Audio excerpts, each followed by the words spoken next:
right now I've got some thyme and oregano, fresh herbs for our chicken meatballs here. They're gonna be really, really flavorful because I wanna try and trick the tongue and make it forget that the beef is not involved here. When I was catering, you know, meatballs were one of the most requested items. I don't know what it is about them, but people just love the little toothpick and the barbecue sauce and the individual serving there.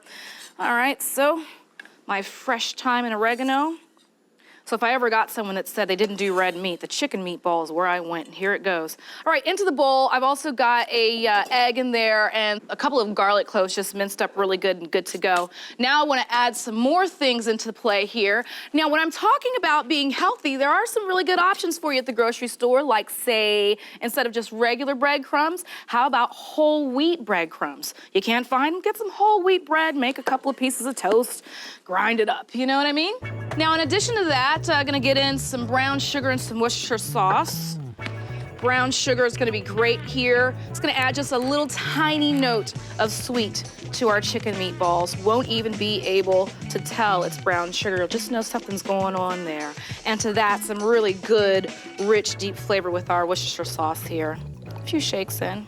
I really, really love making this because sometimes if I make it for myself and I have lots and lots of ground chicken left over, just kind of make a couple of balls and freeze them and then make some later.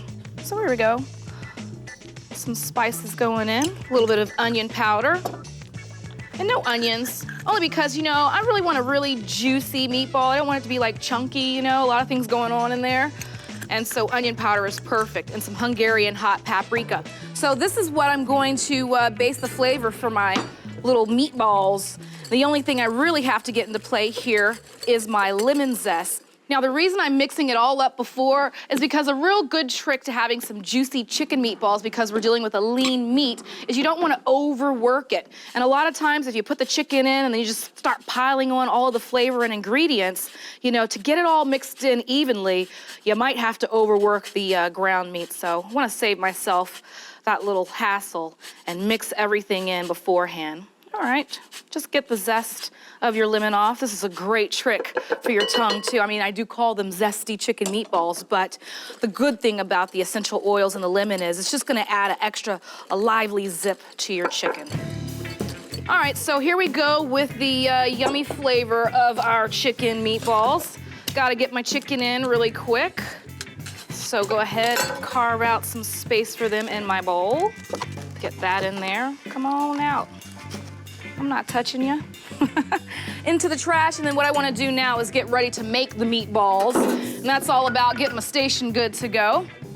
So I got my tray here. Bring this forward, and I'm gonna mix it up really quick.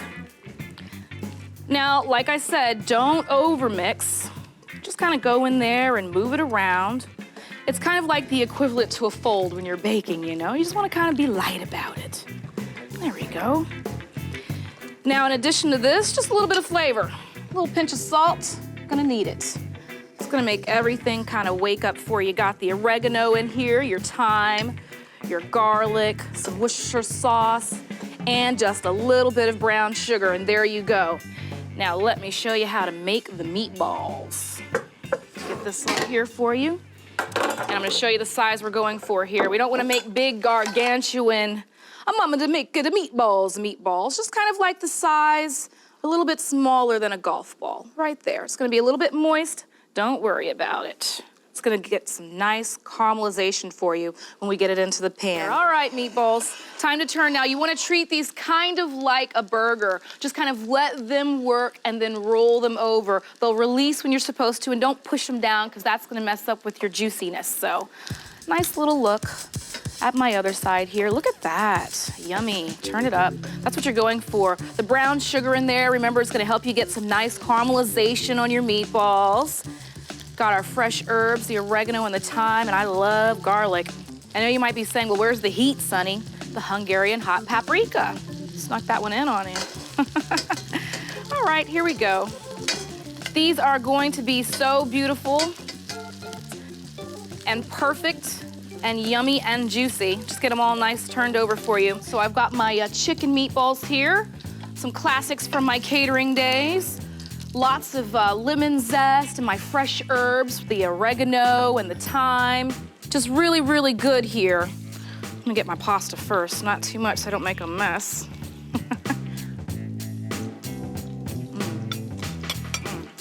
Only thing missing is a nice little sprinkle of parm. Wow, that's amazing. You know, with the chew from the wheat pasta, the whole wheat pasta as well, you can almost eat less and it just feels like you ate more because of chewing. Wow, that is a yummy, juicy chicken meatball there. So the base of the hummus is gonna be chickpeas, and that's what's gonna give it a little bit of body. So first things first, I have 2 cans of chickpeas. As you can see, I'm draining it. We don't wanna get rid of this liquid at the bottom because we're gonna use that a little bit later. Trust me, you don't wanna get rid of it.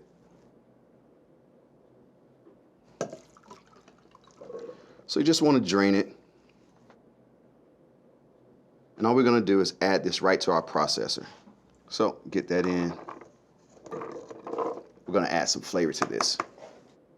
I'm gonna add some tahini. Now, if you've never used tahini, basically what it is toasted ground sesame, right? Very, very deep and rich in flavor. I'm gonna use some adobo sauce. And basically what this is dried red chilies. And it's gonna give it a little smokiness, but also give it a little heat as well. Add a little bit of cumin to this. Cumin has smoky notes as well. Very rich, aromatic.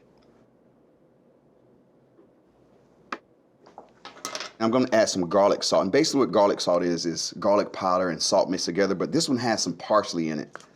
And that's just gonna take the flavor to the next level. So we're gonna add this in. And by adding this, we don't have to add any salt. All right, so that goes in. I'm gonna add some lemon juice to this as well. That's gonna make it bright and fresh. So remember, always test. If you can't really squeeze it, let you know that the juices really haven't come out yet. So let's go ahead and roll this out. So now you can see the difference, right? Lets me know that those juices are ready to come out of this lemon. So let's go ahead and give this a cut. Remember, we're gonna cut this in half. I'm gonna use my juicer here. If you don't have one, you can just squeeze. Just make sure you keep the seeds out. Let's go ahead and give this a squeeze.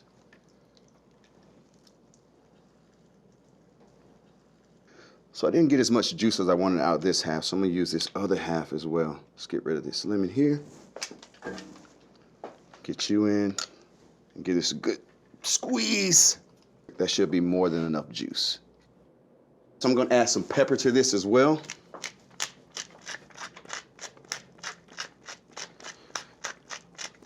A little bit more. Perfect. So what I want to do at this point, I just want to blend it just a little bit to kind of mix everything up. Let's give it a couple pulses.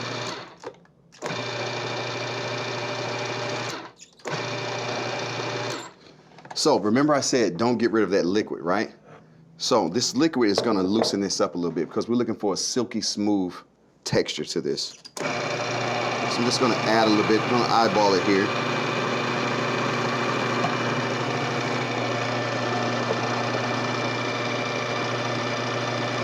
A little bit more.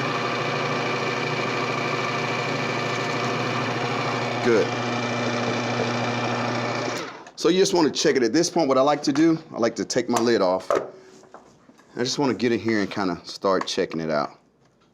Give it a little taste. That's good. We need a little bit of fat in here, so I'm going to add some olive oil to this. Right while the blender's going, just add your oil.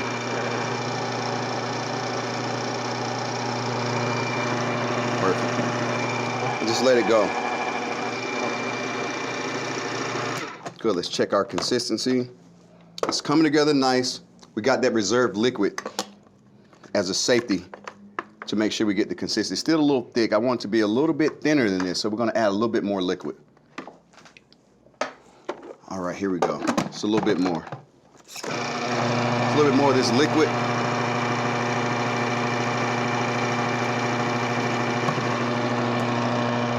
That should be perfect.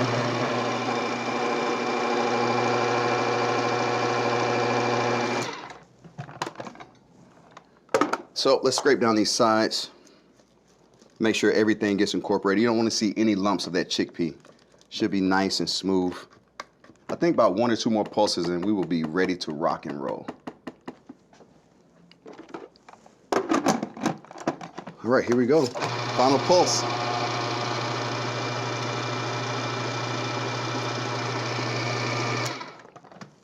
That's it, my friends. It's time to plate this hummus up. All right, here we go. Get rid of our blade. What I'm looking for with my texture, it should be nice and creamy, but not too thin. And this is perfect.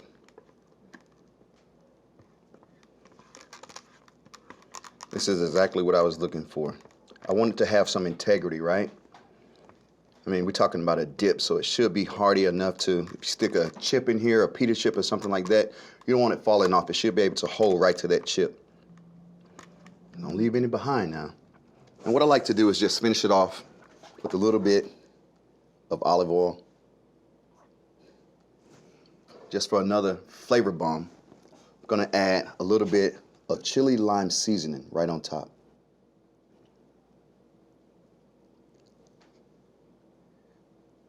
All right, friends, I hope you enjoyed making this hummus with the kick. I think it's time for us to give this a try. How about we get some chips in here? Let's see. I'm like so excited. See what I was talking about? It should hold right on the end of that chip. That's the consistency you're looking for. The tahini gives it a nice nuttiness. Has a little bit of the kick from the adobo, but that lemon juice just rounds it all out. This is absolutely the perfect dip. Hope you enjoyed yourself. I'll see you next time. My addictive fried shrimp toasts sing with the flavor of the sea. It's shrimp at its tastiest in one tiny, crispy, salty, deep-fried bite. To start, I'm gonna make a shrimp puree. I'm gonna add half a pound of shrimp to my food processor, along with an egg white, some chopped scallions, garlic, and lemongrass. It's floral and aromatic and obviously lemony. If you don't have this, you can sub in some lemon zest. I'll season with salt and pepper. Pour in some sesame oil and some heat with sriracha. And I'll just pulse this into a puree.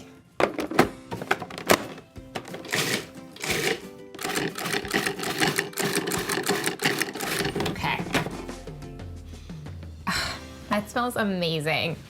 Now I'll slice some fluffy potato bread into tiny crustless squares and spread on my shrimp puree. And I pretend like I'm frosting a little cake. Okay, I'll sprinkle with some sesame seeds for a nutty little crunch. It's time to fry. I've got a couple of inches of neutral oil heating up here to 350 degrees. I'm gonna carefully lower these in shrimp side down, and they only take a few minutes to fry, so just until they're golden. That's an exciting sizzle. Oh, they're already starting to get crisp around the edges. Oh, that is beautifully golden. I'm gonna let this fry for just a little bit of time on the other side. Dang, those are some cute toasts. Jazzle. How perfect does that look? I'm gonna remove these to a wire rack so that any excess oil can drip off. And using a rack as opposed to putting them on a paper towel lined plate will allow them to keep their bottoms crispy. And everybody loves a crispy bottom. These are happy. All right, I'll finish with a drizzle of sriracha. How pretty are these? I'll keep on frying my shrimp toasts. This is dim sum delicious. Beer battered Italian mozza balls. Okay, all right. Fresh mozzarella. These are cilanginas, and these are the perfect poppable size. Oh, you need a dipper. Right? You need a dipper. Absolutely. Not just any pizza or marinara sauce. We are gonna make my pepperoni marinara sauce. You get it? snap. Sonny, what you're gonna Dad start joke with. alert. What makes it a marinara is that ground pepperoni done in a food processor. Okay, okay. The oil from the giardiniera and the giardiniera itself. So you can start with the oil from the giardiniera. It's got a ton of fermented flavor in there. Throw the pepperoni in it. Nice and kind of medium. Let it sweat out a little bit, get soft, impart all that beautiful flavor. You can throw some salt in there and some dried Italian seasoning. Hold the garlic until we're ready to add the liquid and so it doesn't burn. Now let's start with the batter. We got the fresh Mozza balls here, right? You can leave them in the water. I got some rice flour to dredge. Now becomes this beer batter using Italian Pilsner beer, right? We're sticking to the theme here, Sonny. We got some AP flour. We got some more rice flour we're gonna add, right? And the rice flour just kind of crunch, crunch, man. It's full coverage, right? It's a smaller grind, so it's gonna get into the cracks in the cracks. Exactly. Which actually happens on mozzarella. So we got that with AP flour, some baking powder to help kind of leaven it up and give it some bubs in there, and plenty of salt, kosher salt. And this is the base, the dry base of our batter. Next comes that Italian Pilsner. You can use any light beer. I don't like super dark beer in my beer batters. I think it's just like too much bitterness. So it's about a cup. But you want to kind of do this in stages. You don't want to overmix it. That's one rule when making a good beer batter. You don't want to also destroy all those bubbles and all that effervescence, which adds lightness and airiness to your batter. But you also want it to chill out in the fridge for about 15 minutes. I like that you really mixed all the dry ingredients together, because you want to do as little mixing as possible once you add liquid. And like you almost want that pancake batter clump feel that they all say, because that's gonna pop in the hot oil and add, again, bubbles, crunch, all that. 15 minutes in the fridge. I got one ready to go right here. Oh, you even rest it like pancake. Yeah, you gotta rest it. You gotta rest it. So bubble up. I suggest resting it while you're doing your marinara sauce. You got your oil looking at 350 right here. I got some peanut oil. And it tightens up, obviously. And this is pretty tight. That's why I have a little bit more beer to add a last dose of that carbonation in there. All right, now we got our beautiful balls here. Now? Yes, you can. Perfect. And the garlic before that, actually, in the oil. So make sure you sweat out that garlic for about 30 seconds. And I'm gonna toss these and give that kind of Feb station going without the egg, of course. Instead of the breadcrumb, we're gonna do a batter, but this helps that batter cling. And that's all rice flour. Now we can take these guys and drop them right in that batter. And why'd you decide to do this kind of batter instead of like traditional breadcrumb? In high school, we had cheese sticks, all right? It come in 5 cheese sticks, which is an odd number. Yeah, were they rock hard by the time you got to them, you know what they were. They're all like limp. One was hanging a left, one was hanging a right. The breadcrumbs were barely hanging on, barely even yellow, let alone golden. But they were gratifying in a way. And I was like, it's been my mission to find great cheese sticks ever since. And it's really difficult because my favorite type of cheese stick is a battered cheese stick. And they're really hard to find. Mostly they're just breadcrumbs or Italian breadcrumbs. I don't think I've ever had a battered one. Oh, it's just like, think about like breaded fish versus battered fish. I mean, what kind of evokes that pub style? And if you've ever had true, fried cheese curds, they're always beer battered. So it's just kind of. Okay, so it's like a combo. It's a combo of everything. And when I was testing this out, it was my goal to do a whole log of fresh mozzarella. And I made about 8 of them, and I went through a tremendous amount of cheese, and I just couldn't crack the code. Because it wouldn't melt enough, because fresh mozzarella is you very. wanted like a whole big. Yep. Oh, wow. So right into that hot oil, one at a time, so they don't stick together. It's like donut holes here. We got my oil here at about 375, perfect temperature to get them golden brown while melting that interior. Is the cheese cold or room temperature? The cheese I recommend kind of having out for a little bit, just so it's not rock hard cold when you put it in there and kind of expedite the meltitude of it, if you will. Meltitude. Just want to move them around till they're golden brown. Delicious. All right, these are gonna take a second. I have some in the oven, so you guys don't wait no more. We cannot wait on these. But this is why we took the time. I took the time to make 4,000 versions of that. It's because you got these beautiful. Are they hush puppies? Are they fried cheese curds? What are they? They're fried, they're golden brown. They got craggles on them. Sauce over there? Yeah, can you put that in that crock for me right there, please, Sonny? Done and done. These are hot and ready to go. And of course, right when they come out of the oil, you're gonna hit it with some salt. Fresh mozzarella needs salt. I mean, Yeah, it for does. days. I feel like I'm truly in the pub right now with the way that the set looks. You know, we got our mahogany counters. Look at that this. marinara with all your peppers. Oh, come on. All your pepper needs. All right, I'm gonna give you some. Who's trying it first here? Me. Oh my gosh, I can smell the pepperoni. I That love re- the pepperoni in there. It really, that's a real definition of meat sweats right there. That is right there, Ground yeah, up it's pepperoni. happening. I like this one that's kind of popped open. It's okay when they pop open because the cheese then creates a automatic seal on it, much like a spaceship. And that seal is crispy cheese lattice cheese skirt. Can I have You know a what I fork? mean? Shut your mouth. I like Jeff. these crunchies. These crunchies. I know, are I'm about to that put them on fun. there too. Put them right on here, Sonny. Okay, I'll tell you what this first bite, what this reminds me of. In Naples, fried pizza. Oh, yeah? This is the pizza frita. It reminds me so much of that because that batter turns doughy, you know, and it's got the crispiness on the outside, that melted cheese in there. You get the heat of the pepperoni. It's really, really good. I'm gonna use the white anchovies. We'll go with about 6 or 8 here. This is packed in a little bit of herbed oil and vinegar. Spread them out a bit.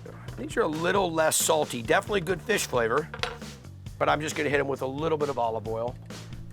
This is gonna work in these beans really well. So let me drop this in. There we go. Okay, last but not least, I've got some pitas. So here's what we're gonna do. Grab the pita, bring over the sheet tray. All right, got these anchovies coming together for this bean puree that we're gonna make and put on some pitas. I'm making pitas, makes me think about the anchovy. All right, a little olive oil onto here, and I made a little seasoning here of some cumin, some chili powder, some za'atar seasoning. You know, it's got a little bit of thyme and sumac and sesame seeds in there, nice Middle Eastern seasoning. So that's gonna go on the top. And we'll just toast those in the oven in a second, but not right now because that oven's smoking hot. And this is gonna go for what I was talking about with the anchovies in this white bean puree that I'm gonna make here in a second. Okay, now let me get a little olive oil going and we will get back into, there we are, and we'll get into making this bean puree with the anchovies. We get a little bit of garlic, okay? A little crush. I'm out in the kitchen, it's really hot, so of course the flavors are definitely flying around, but I'm picking up that salted cod right now in the cream, because the cream's kind of simmering a little bit, and it's just wafting through the air. There we go. Now, this is gonna drop in, a little bit of garlic. I could probably put some heat on that. And this is gonna get blended. This will be a nice bean puree. Okay, where are those anchovies? Not too hot. Roasted anchovies, okay? Take those, drop them right in. And now some cannellini beans. Love cannellini beans. Okay, so we'll take those, let that start to work. You know, there's a lot of questions. You take the beans, you drain them, but then do you wash them? You put them in a colander.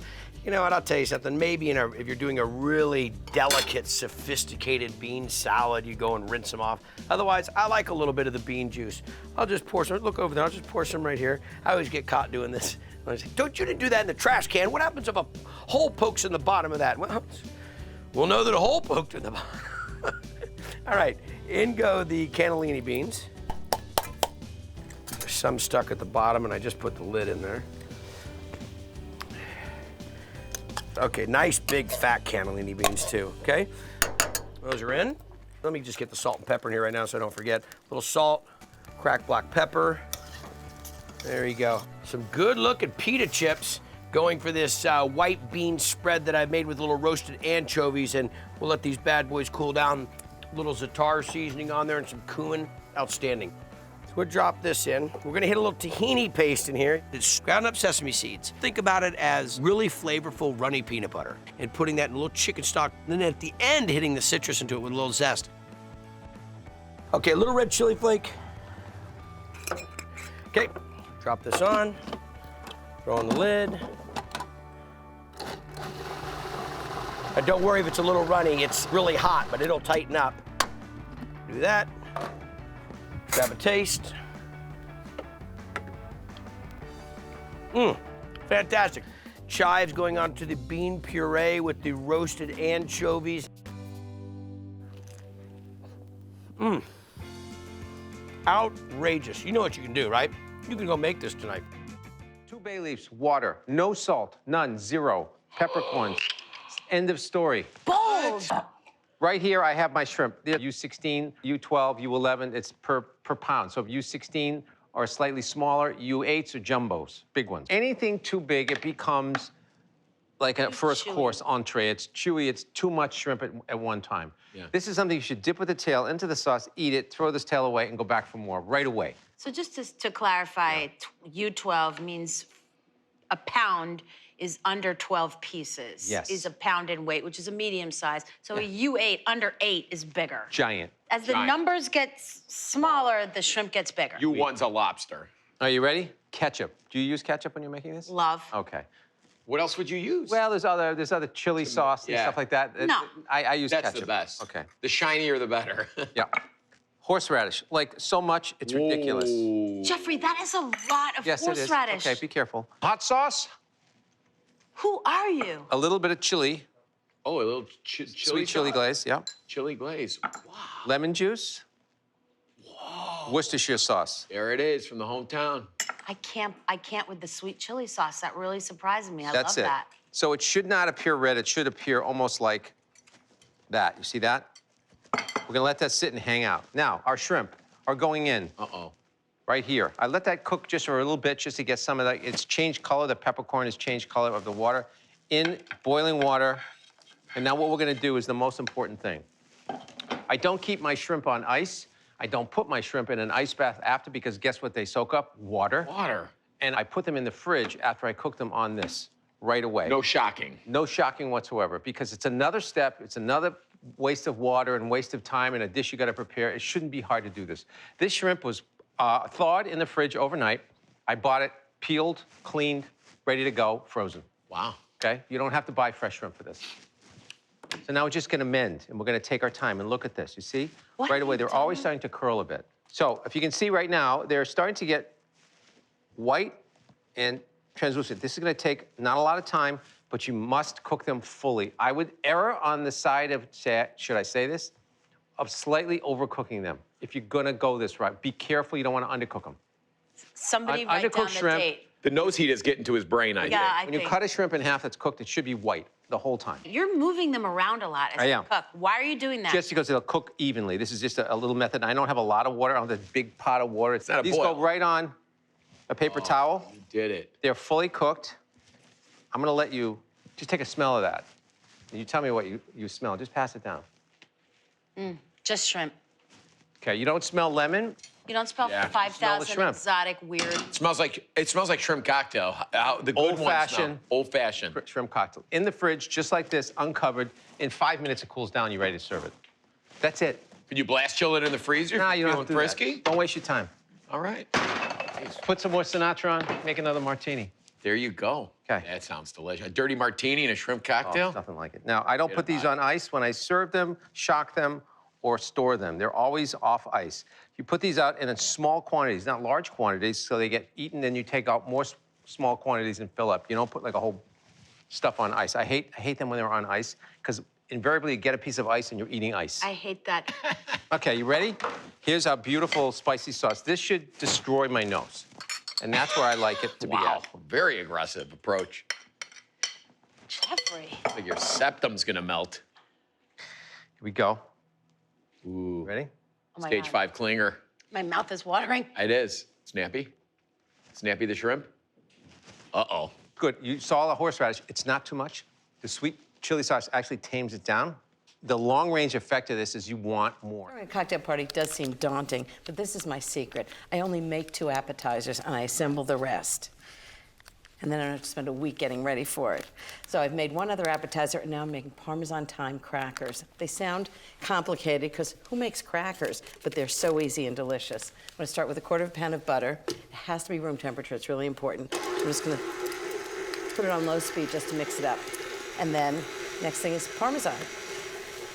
So a chunk of Parmesan, I need 4 ounces, about 1 cup of grated Parmesan. This is no stress Parmesan. Noisy, but no stress. You want to be sure it's very finely ground so it doesn't, you don't have big pieces of Parmesan in the crackers. So that's perfect, finely ground. So I need 4 ounces of Parmesan cheese. Just be sure you buy a bigger piece because you end up with the rind. And it's about 1 cup, so I'm just gonna measure it. Whoa. Nobody ever said I was a neat cook. And just put it in with the butter and let that mix up. In the meantime, I'm gonna get the thyme ready. So I need 1 teaspoon of thyme leaves. Peel them right off the stems. This is the time for fresh herbs. It really makes all the difference in the world. Dry herbs just don't have the same kind of flavor or sort of freshness about them. Okay, so just give this a big rough chop. Okay, that should be about a teaspoon. Just right into the mix. Salt and pepper, always important. So I have a teaspoon of salt. I use kosher salt. You can smell the Parmesan, it's great. Half a teaspoon of pepper. And then flour. I need 1 1/4 cups of flour. Just add it slowly. This is why it's really important for the butter to be room temperature. If it's too cold, it'll never mix in properly.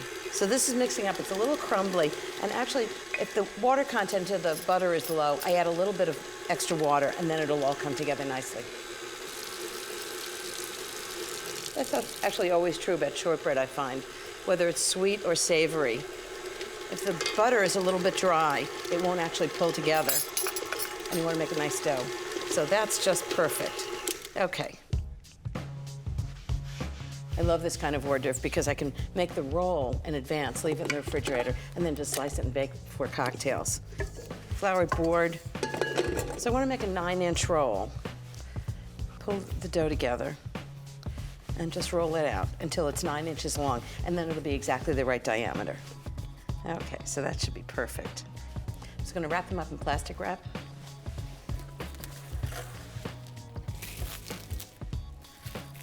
I'm gonna refrigerate it until it's really firm, and then, just before serving them, I'm gonna bake them, and they're gonna be so good. Into the fridge until they're nice and chilled, so they're really firm.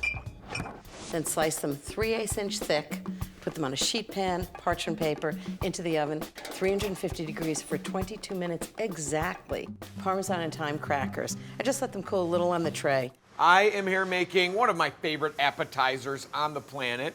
It is toasted ravioli. So we got some bubbling oil about to go here. So we got a nice heavy bottom cast iron pan here, right? You want something really heavy that retains that heat.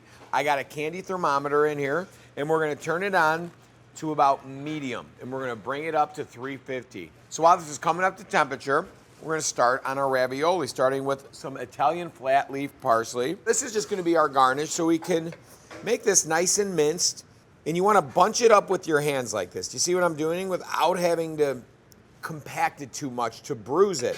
But this way you got this contained little ball that's easier to chop and slice. Using that rocking motion of the knife, nice, very tight, close cuts, right? And now we can kind of quarter turn it and zip through it the other way. And now once we get a comfortable little pile here, we can go back and forth with the knife. Lovely. Swipe it off, and our garnish is good to go. All right, so let's set up our flour, egg, breadcrumb station, or what I like to call the Fed station. Flour first, then you dip it in the egg, and then the breadcrumb. You need something for the egg to kind of stick to, and that flour is the perfect coating for that ravioli. Then it goes into the egg, which we're gonna whisk up right now. So I got 3 eggs in here. Crack them right in the bowl. And I do have a little garbage vessel right here, okay? I'm not just throwing them on my kitchen floor.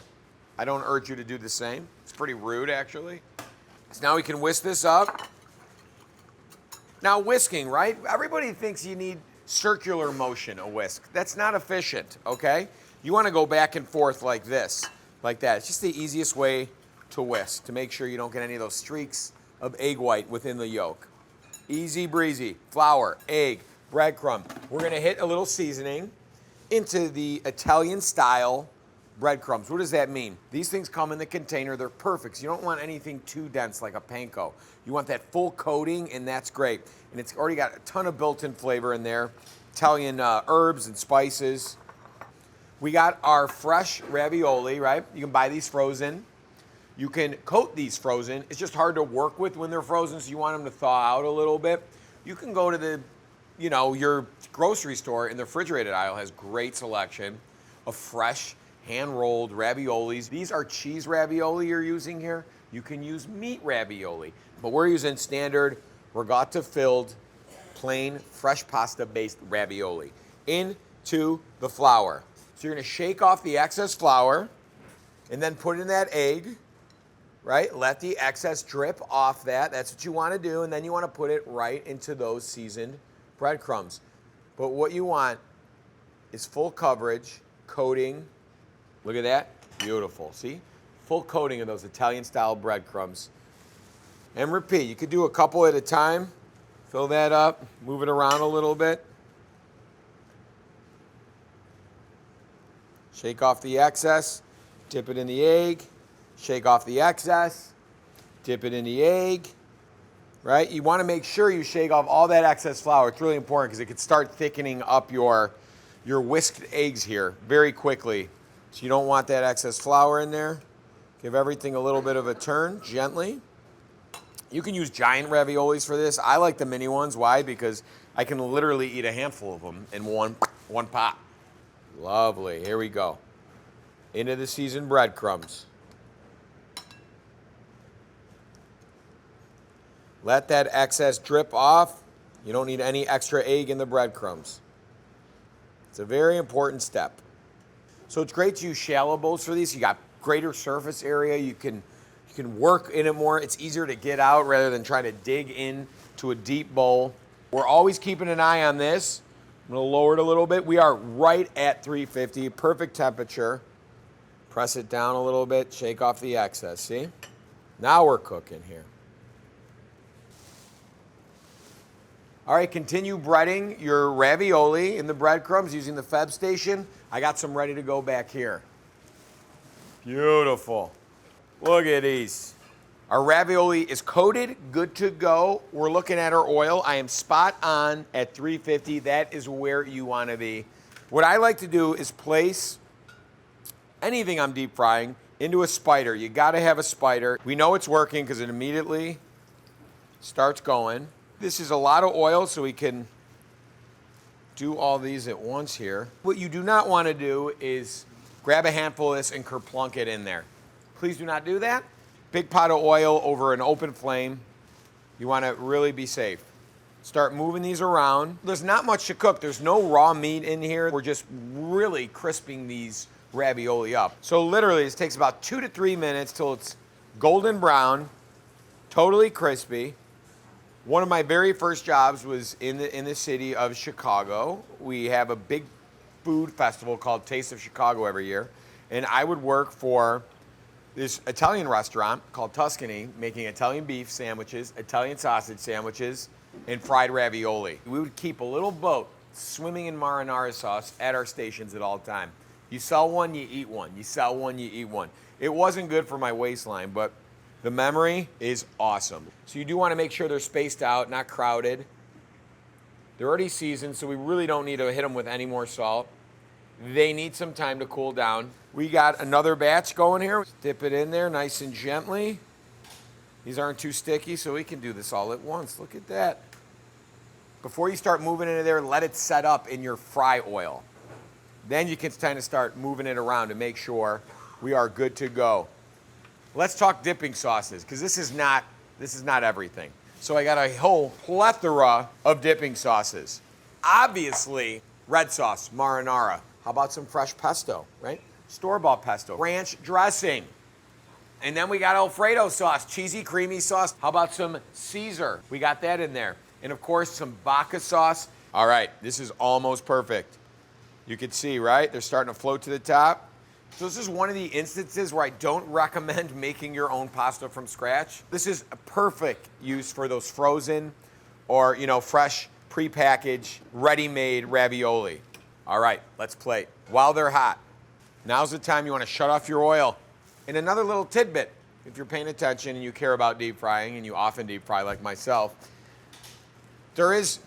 you can't really cool down oil. If it does get too hot, which is easy to do, the smartest thing to do to kind of temper the temperature and bring it down quickly is to add some fresh, non-hot oil in there. Here we go. Hot rabs Now we're gonna plate these so nice. You hear that? Wait, shh, I'm gonna get my mic. So crispy, so crispy. Hit it with a little bit of that parm, give it a dusting, and then that parsley we chopped for a little extra color. Now the only other thing you must do is choose which dipping sauce. I'm gonna start with the triple hopscotch, which is vodka sauce into Alfredo sauce into marinara.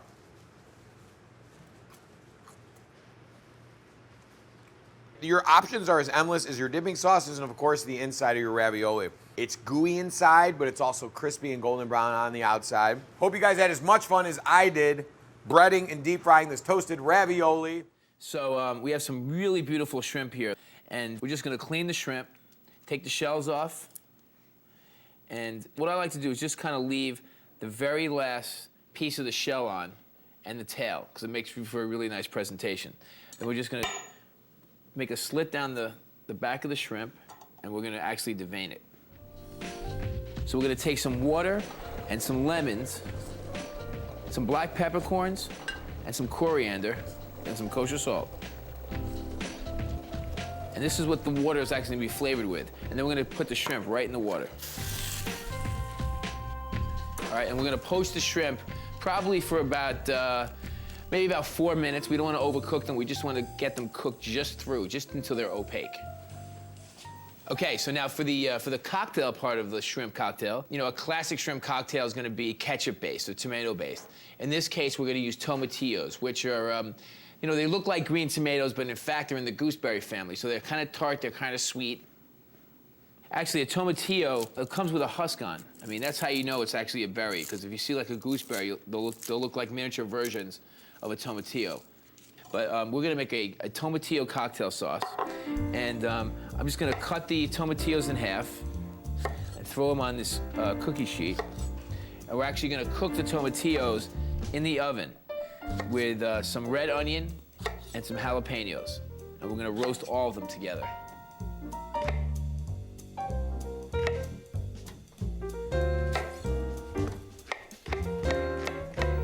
Chop it up coarsely, and some garlic.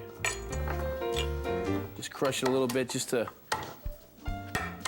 get the juices going there. I'm gonna take some canola oil, or some vegetable oil is fine. Get it one nice even layer of the vegetables, and now we can roast these. About 400 degrees for about 20-25 minutes. Tomatillos, red onions, garlic, a little jalapeno. That all went in the oven, and we roasted it, we let it cool down, and then we're gonna actually put it in a food processor to actually finish the sauce. It's gonna be a nice puree that you can sort of dunk the shrimp in. Very flavorful. Still gonna have some of that horseradish in that you would know from like a regular shrimp cocktail. It's gonna look a little different. So all those ingredients into the food processor, a little white wine vinegar. We're gonna take some horseradish, okay? And you know, when I think of cocktail sauce, I think of horseradish, and so we wanna make sure that we have a good amount in there. A little bit of honey, just to kind of kill the tartness of the tomatillos and kind of chill out the horseradish a little bit. And then some fresh cilantro.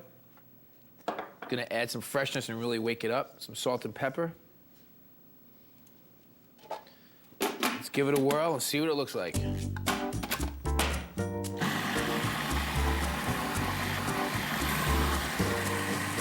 And you want this to be totally pureed.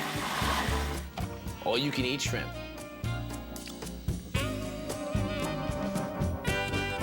I've got 24 ounces of white button mushrooms. I kept them on the small side, and I'm just pulling the stems out of the caps. Now, I've got a half a stick of butter in a really hot pan, and I'm just gonna throw the mushroom caps into the pan for just about 45 seconds or a minute. Then I'll sprinkle in a little bit of salt and just stir them around a little bit. I don't want to cook the mushroom caps all the way. I just want to get them started, get them coated in butter and flavor before they go into the oven. Okay, the caps are ready. They're not cooked, they just have a nice coating of butter and flavor. So I'm just gonna throw them into the baking dish and let them cool off for a little bit. All right, now I'll get the ingredients ready for the topping, which is the really yummy part of these mushrooms. I've got a bunch of parsley, and I'm just gonna give it a rough chop. Now I have some Kalamata olives. I'm just gonna chop them up. I still want some big chunks, so that looks about right. And then I have some sun-dried tomatoes. They were packed in oil, so I just drained them and patted them dry a little bit. All right, now I'll grab a little more butter, throw it into the pan. A little more butter never hurt anybody. I tell myself that every day of my life. Now I'm just gonna throw in the ingredients that I chopped, sun-dried tomatoes, olives, the parsley, and I have 4 cloves of minced garlic. Now I'll just stir this around and let it start to cook. I've got the heat on about medium. You don't want it to get too hot. All right, now for some extra deliciousness, I'm gonna splash in just a little bit of wine. Now, while that's bubbling up and reducing just a little bit, I'm gonna chop up some pine nuts. The pine nuts will just give the stuffed mushrooms a little bit of crunch and texture. All right, now I didn't put too much wine in here, so it's already reduced. So I'll just throw the pine nuts right in. And now I'll get the mozzarella ready. I'm just gonna cut the mozzarella into chunks. So now it's time to stuff the stuffed mushrooms. Mozzarella goes first. Now, it's as simple as just spooning the topping right over the cheese. Now, after these are baked, I'm actually gonna sprinkle on a little fresh chopped basil, and that'll really send these little babies over the top. Yummy. Now, these need to go into a 350-degree oven for about 15 minutes, just until the cheese melts. I've got to finish off the mushrooms. Just sprinkle on some chopped basil, about 1/4 cup or so. So today we're gonna talk about spinach artichoke dip. It's a go-to restaurant appetizer. You can recreate this ooey gooey starter with very few ingredients and even add a little kick. This is my spicy 5-ingredient spinach artichoke dip. Let's get started. So I've already got my 5 ingredients out and my oven is preheated to 375 degrees. Now, 5 ingredients: spinach, artichokes, whipped cream cheese with chives, sour cream, and shredded pepper jack cheese, okay? That's all we need to make this dish. I've got my pan. I'm gonna turn it on and get it ready to go, because we're gonna saute some of this baby spinach. We've got a nice jar here of my artichoke hearts. I've got them marinated in oil, because it's, you know, when you're doing 5 ingredients, you really need each ingredient to come with more than just one flavor profile if you can. It needs to come in and pack a punch. So if you can see right here, all that flavor that's going on in here, I'm just gonna drain it out. And I'm gonna maximize my ingredients. That flavorful marinade that's in there, I'm gonna use some of that to cook my spinach. So about 3 tablespoons. I know I'm holding on to my measure, but about 3 tablespoons. And then I've got a big old, what we like to call in the business, the clam shell of love. It's baby spinach. You get more than you think that you're gonna need. Same thing with mushrooms, because it cooks down really, really fast. And what I like to do is just kind of get it in batches, because then you can kind of work it around and make sure everything hits that heat and starts to wilt for you. And you'll start to see it get really, really, really bright, you know, just kind of like as if you were blanching it. And then all of a sudden it starts to wilt. You got a little bit more room. As soon as you start seeing some space in the pan, you can start adding some more. Now, also smart to hit it with a little bit of salt. That doesn't count in the ingredient count. Salt and pepper, and usually like the fat, you know, if it's like olive oil or something. But I decided not to use olive oil. I mean, we've got the oil in there that's marinating the artichoke hearts. When I was growing up, my mom used to always have these soirees at the house, and she wouldn't make like artichoke dip. She would just get like the real raw artichoke, slice it in half, broil it, deliciousness. All right, more in. See, we're so healthy. We're gonna eat all the spinach. All right, so I'm gonna move this around. A little bit more salt helps wilt it down. Plus, we like to season every layer. I used to go crazy in the produce section, making sure everything is like pre-washed. I'm like reading those labels like crazy, so make sure you read the label. All right, so we've got our artichoke hearts while we're waiting on everything to wilt down there. I'm just gonna give them a nice chop. Just come in and be random. Gonna mix it all in together with the other ingredients, our cream cheese, a little shredded pepper jack. And I do that because you know, like I said, few ingredients, they gotta come through with a flavor profile.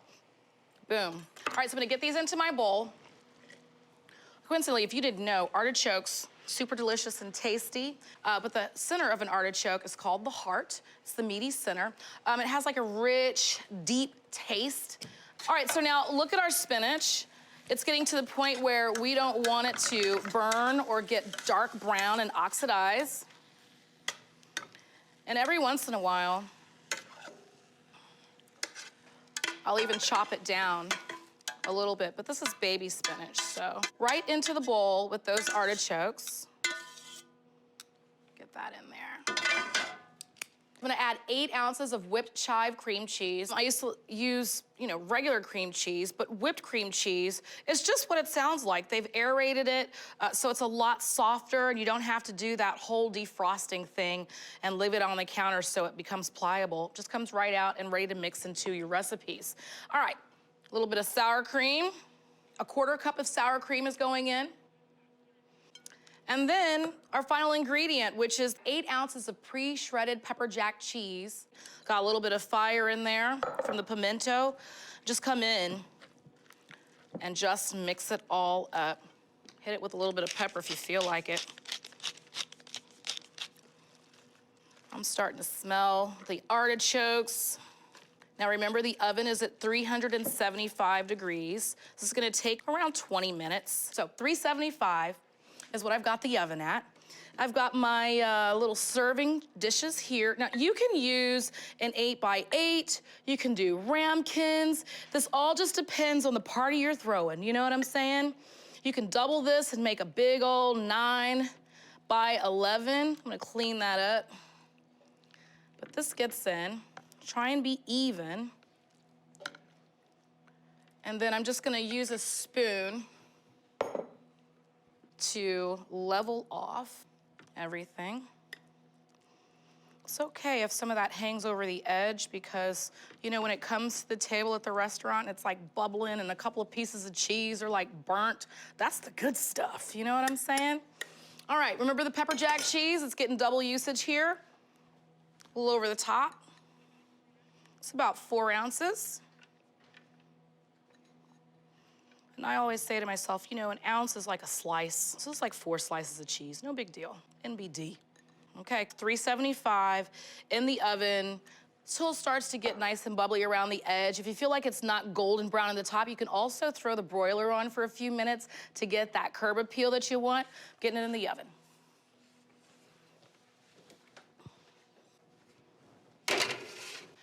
Meet me back here when your dip is ready. Ooh, it's piping hot. You know when they bring it to the table and they're like, don't touch it, it's really, really hot. It's like, we know that. I wanna burn the roof of my mouth with this stuff. All right, I love serving this with tortilla chips, just like at the restaurant. If you want, you can put your tortilla chips in the oven on warm. That's anywhere from 150 to 200 for like 5 to 10 minutes. Just when you start seeing them glisten and the oils are coming to life on the inside. Let me dig up in here. What? Ooh, I like it when the chip breaks. It lets you know it is talking business in there. Look at that. Piping hot goodness. You know, I'm gonna burn my roof in my mouth. I don't care. 5 ingredients. It gets no simpler, so you can make this warm, creamy, and full of melty, cheesy goodness. Definitely one of the most satisfying appetizers around, in my book at least. This is my 5 ingredient spicy spinach artichoke dip. So I've got butter and olive oil in a skillet, and I just added some onion, garlic, thyme, and rosemary, and I chopped them really fine, and I'm cooking the onions. They're already sizzling away. And then now come the mushrooms. Now I just need to cook the mushrooms for about 3 minutes. Okay, the mushrooms look great, so I'm going to pour in probably a 1/4 cup of red wine. And then I'm gonna turn the heat way up and just stir these until they've absorbed basically all of the wine they can possibly absorb and everything has been reduced. Look at those beautiful mushrooms. So I'm gonna turn off the heat and I'm going to start on the baked brie process. So baked brie uses puff pastry. This is frozen puff pastry, and I let it thaw overnight in the fridge, and then I took it out about an hour ago, so it's pretty soft. So basically you wanna pile the mushrooms right in the center, and then just a wheel of brie. I leave the rind on, it's just a personal preference. Kind of smush it into the mushrooms, and then you just bring up the sides of the puff pastry, and you are basically enclosing the brie in the pastry. So look. Now you can bake it like that, but I intentionally put the mushrooms on the bottom of the brie because I flipped it over and now they're on top. And then I have a simple egg wash, and it's just egg and water, and I whisked it together, and I'm brushing it all over the surface. So I'm gonna bake the brie at 375 degrees for about 30 to 35 minutes until it's golden. Let's check out this beautiful baked brie. Oh, comes right off that parchment. How beautiful. So I'm just doing some circles of crostini. I'm gonna put a little sprig of rosemary on top. Got some cranberries. I love it. I absolutely love it. I think this is gorgeous, and it's just as perfect with, you know, like your spouse, your sweetie, as it is for a party. So it's just one of those things that no one ever doesn't love. So you've got to get in here and look at this, Alex. Look. Oh my gosh. Oh my gosh. Oh my gosh. It's a lava flow. It's beautiful. I better get in here before it runs off the side. Look at this. And the mushrooms. Honey baby. So I've got chunks of ribeye steak, and I tried to cut off the big pieces of fat and gristle, but of course the fat in a ribeye is part of where the flavor comes from. And I'm tossing the beef in melted butter and just good old grill seasoning, whatever your favorite seasoning is for steak, basically. And the secret is to use a pretty good cut of beef. So these are ribeyes. All right, I have a very, very hot cast iron skillet, and look out. This is gonna make a lot of noise. And the secret here is you wanna push the steak all into a single layer. So you want a pretty big skillet if you can get it. That way you can get them all cooked in one batch. All right, so I'm gonna leave the steak alone for the first minute and let it really sear, and then I'll kind of start flipping it and stirring it. Probably cook the beef for about 3 to 4 minutes until it's medium rare. Oh my gosh. Hello, look at that. It smells amazing. Now, just before these were done, I actually turned the heat down under the skillet. So it's more on a medium low. So I'm gonna add some more butter to the mix. And look at how just dirty the skillet is. And by dirty, I mean coated in like beef flavor and seasoning, that brown butter, and then I'm adding more butter on top of that. And I've got some minced rosemary. It kind of adds a little bit of elegance to whatever you're making. And I'd agree. It really goes with beef. There's something about rosemary and beef that just knocks my socks off. Okay, now I'm just stirring to kind of start cooking the garlic. I don't want it to burn, and that's part of why I turned the skillet down. Turn it up just a little bit. And now I'm gonna go in with some heavy cream. This is a creamy blue cheese sauce. Wow. I mean, wow. There are no other words than wow. And then a couple of big spoonfuls of prepared horseradish, which is very beef friendly, especially around the holidays. I love roast beef and horseradish sauce. Delicious. Blue cheese. I think blue cheese is definitely one of those controversial ingredients, but when you add it to a creamy sauce like this, it just kind of makes it a little bit more mild. You get all of that yummy kind of interest of the blue cheese, and it's not overpowering like blue cheese can sometimes be. Ho, ho, ho, Oh my ho, gosh. ho, ho. It looks incredible. And then I have some chives. I'm gonna save back a few. And honestly, that is basically it. A little bit of black pepper, or a lot of black pepper. The rosemary smells amazing. Heaven. That is sheer heaven. So, to serve, I'm gonna add the beef to a little serving dish. Okay, and then after you add the beef, you see all this stuff in the bowl?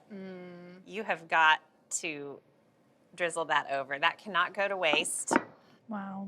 Okay, I'm actually gonna try, I was gonna spoon this, but I think I'm gonna try to pour it. No. What? I'm nervous. I can do it. I can do this. I'm a trained professional. Just goes in the center well. And look at that. Absolute heaven in a serving vessel. Chives can go over the meat. They can go right in the center of the sauce. But I'm gonna cheat and grab a little bite. Should I?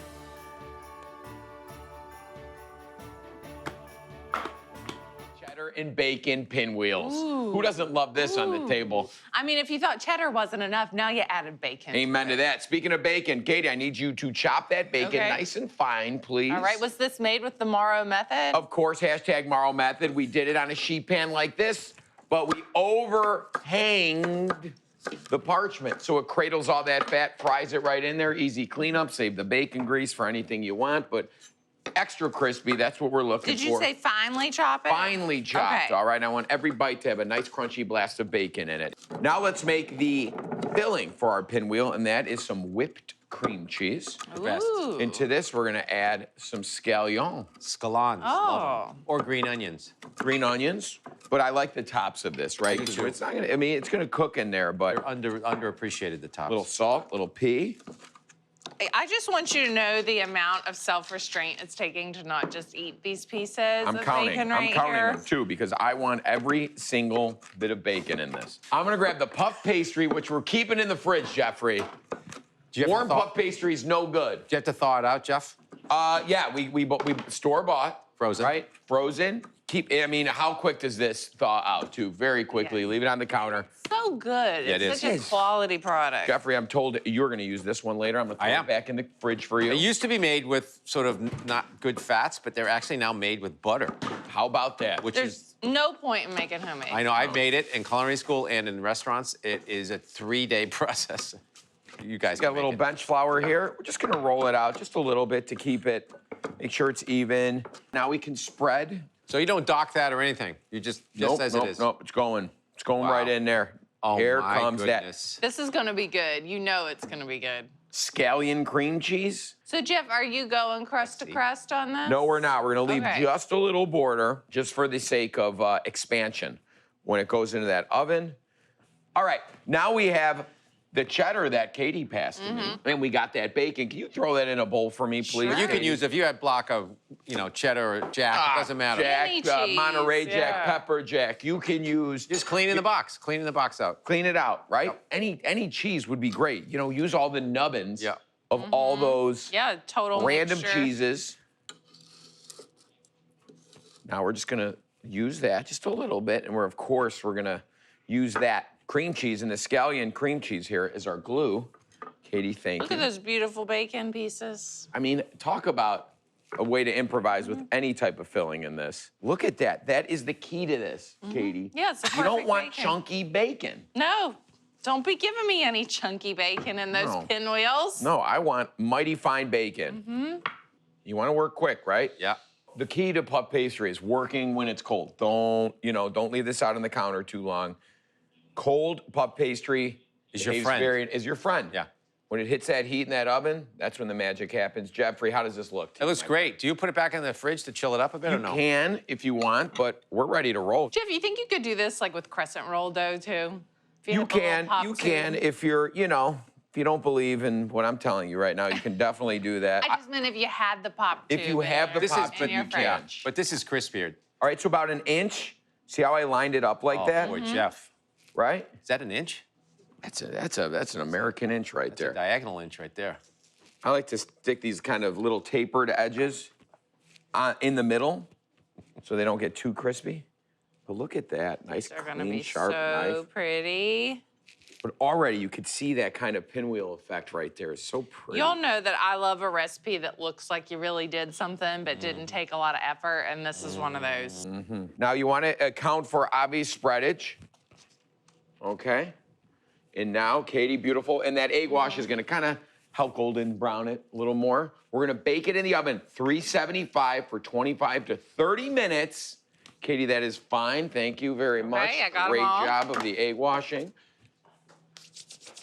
I can't wait to try these. You bring them out of the oven, you let them cool, and now we got ourselves Look how pretty these are. some gorgeous, look at, Oh, gorge. that's two sheets of puff pastry we used on that, right?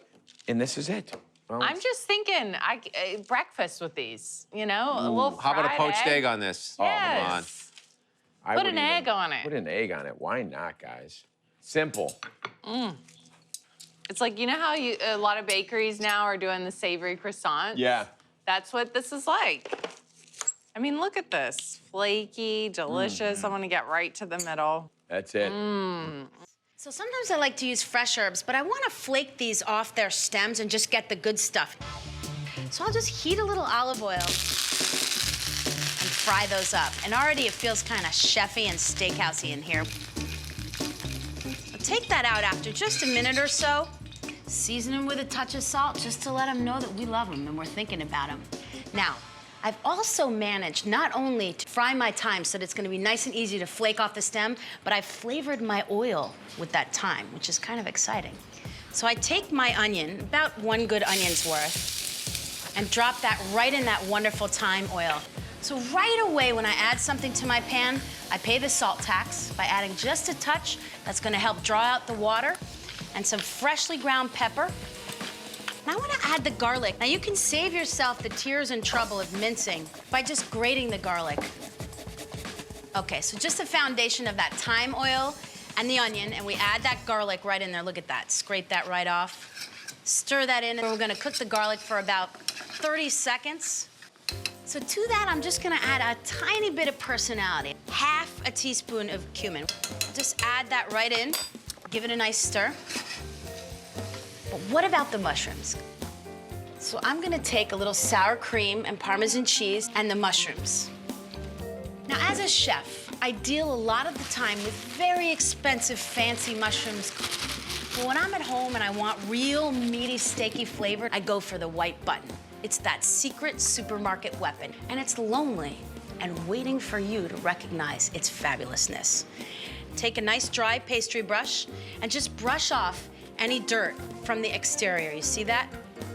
So I'll set aside about 18 mushrooms, and those will be the ones we stuff. And then the rest, which is about 15, we're gonna put in our stuffing. And just slice these.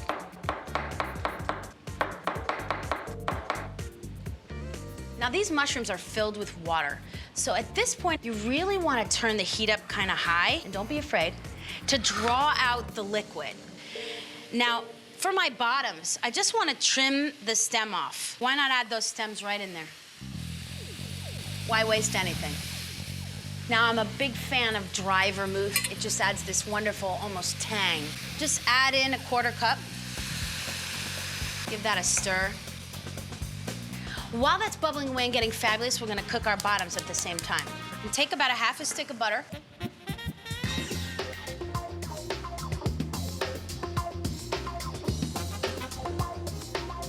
And then add those mushroom tops back in there. So, to bring this all together and give it that nice tang, I'm gonna add a cup of sour cream to that. Oh my God. And you see that these are no longer sliced mushrooms with garlic and onions, but they are a stuffing to end all stuffings that just belong with a steak. Now, let's not forget about our buddy Thyme that we crisped up. Because it's been lightly fried in our oil, it just flakes right off. And I have to taste it. I don't really have to taste it, but how can I not? Now, the sour cream offers that tang, but it's that wonderful meatiness of the white mushroom that really comes through. How about a little Parmesan cheese? Just adds that natural saltiness to it. I've measured 1/3 cup, but let's face it, I like to call this an Italian 1/3 cup, which means it might get closer to a cup. Okay, so this is definitely more than 1/3 cup. But that's part of the fun of cooking at home. You can do what you want, no one's looking. There's no Parmesan police. Half of this I'm just gonna add straight into my stuffing, and that's gonna help thicken the stuffing and bring it together. And the other half of the Parmesan cheese, I'm gonna mix with 2 tablespoons of toasted breadcrumbs. So I've got a baking sheet, because we're gonna cook these stuffed mushroom caps in the oven. Pour them out. Look at how shiny and glazed and gorgeous they look. Take a nice bit of this stuffing, just pop that right on top. So I'm gonna stuff the rest of these, pop them in the oven at 350 degrees, and cook them just till they kind of go rrr. And they all become one, and then we're gonna cook those mushrooms in the oven, sear that porterhouse in my trusty cast iron skillet, and sit down to an unforgettable meal.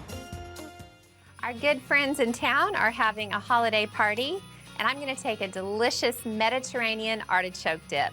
It's sort of a play on traditional artichoke dip. I'm gonna take it warm and just put it right on their buffet table. I've been chopping up some canned artichokes.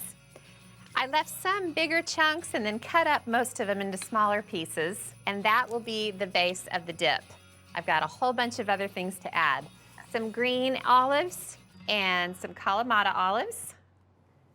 I've got a couple cloves of garlic that I minced. And this is a super easy ingredient, jarred pimentos. I drained off most of the liquid, and I'll just add them all in there. I've also got a bunch of minced parsley. And now for the creamy, cheesy ingredients, which I think are the best part. I'm gonna add a good cup of mayonnaise, just squirt it right out. I'll add about a 1/4 cup of sour cream. Now for the cheesy, about 1/2 cup of Parmesan, some Monterey Jack cheese because it melts nice and creamy. And this is one of the plays on regular artichoke dip, some feta. Just add some chunks and it'll break up as I stir everything together. Salt and pepper come next. And another ingredient that isn't very standard with artichoke dip, hummus. I'll add about 1/2 cup. Since this is Mediterranean artichoke dip, I thought it would be a really cool thing to add with all the other ingredients. Now, I'll stir all this together.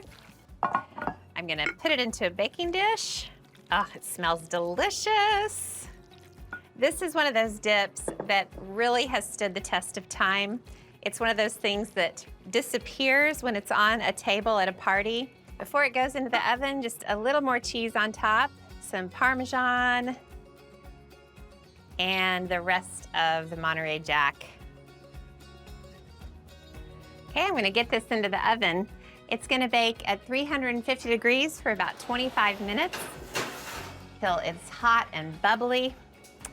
And while it does, I wanna show you something else.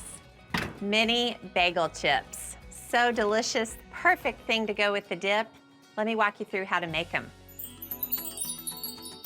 I added 2 teaspoons of fennel seeds to a mini processor with a teaspoon of dried oregano, 1½ teaspoons of dried mint, 1/2 teaspoon of salt, 1/4 teaspoon of pepper, and pulsed until they were finely ground. Then poured them into a bowl, added 1/2 cup of olive oil, and 1/4 cup of melted butter. Stirred it all together, then brushed it on 10 mini bagels I'd cut into 4 horizontal slices, and then baked them at 350 for 8 minutes. I'm gonna let them sit on this rack and crisp up a bit. It's gonna take about 20 minutes while the dip finishes baking.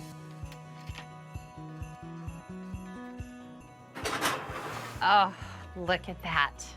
cheesy and bubbly and absolutely perfect. I've got the mini bagel chips in a cute little basket. And I'm gonna cover the dip so it'll stay warm, and then I'll go ahead and head to town. I think this is gonna be a real Christmas time hit. I've got some leeks that I'm gonna be sauteing here in a second with some cremini mushrooms, but I'll show you this little leek technique.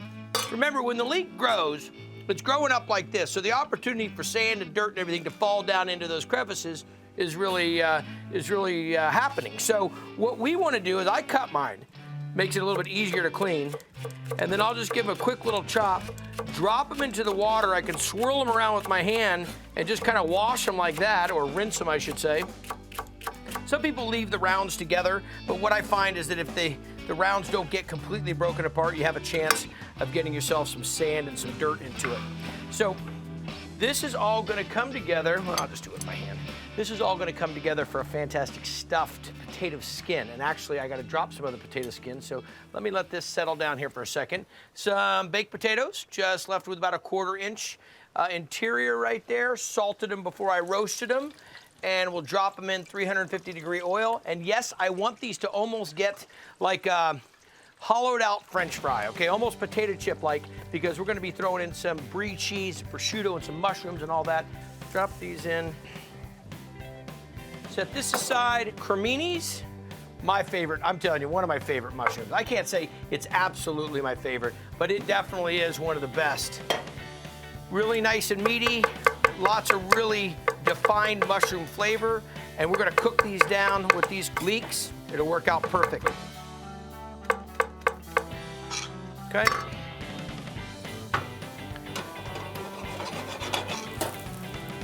Bring it right over. Drop these in, and you know what this needs here is just a little touch of thyme. I got some fresh thyme standing by. That's all gonna cook down together. Throw a little more heat on it, and all the thyme comes out together, and just the leaves of the thyme, okay? I know this seems a little bit more refined than you're thinking game day food. Now, the skins, like I said, you have leftover potatoes. What are you gonna do with them? Well, we're gonna put a little bit of mushroom mixture in there with the leeks, okay? So we'll crumble a little Brie in there.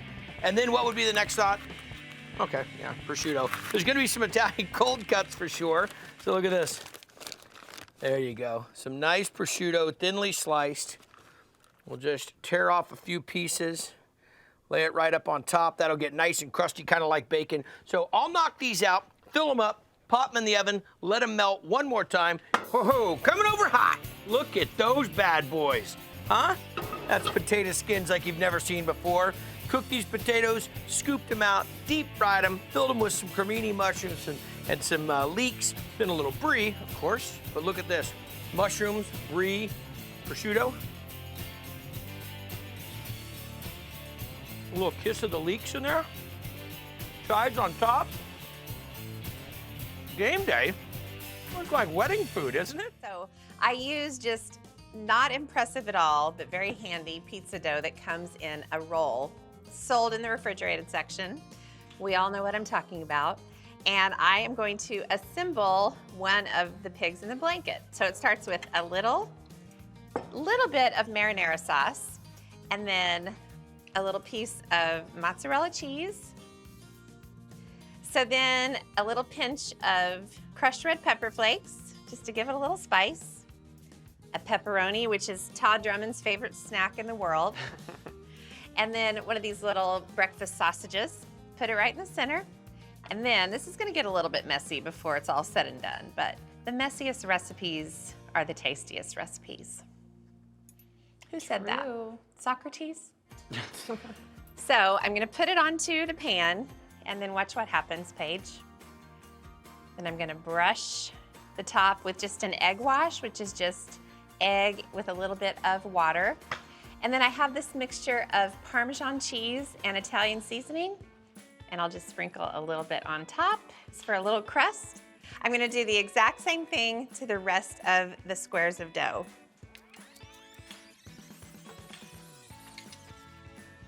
Okay, let's get these in the oven. Ready? Yeah. All right, I'm gonna bake these at 425 degrees for 15 minutes until they're golden. They're gonna be so good. Feel free to gather around. Oh my gosh. Feel free that's to. so good. How good do, go ahead. How good do they look? Okay, they look amazing, look. Oh my gosh. Ooh, just perfect. Oh, close-up action. I've got a little dish of, they're very cheesy, and some of the cheese kind of oozes out, and that is just okay. It's nice to kind of see a little hint of what's inside. Okay, I'm gonna keep working and get the rest of these on the platter. Guys. Pizza pigs in a blanket. I've got a little dish of marinara sauce. I'm gonna taste one, ready? So graceful.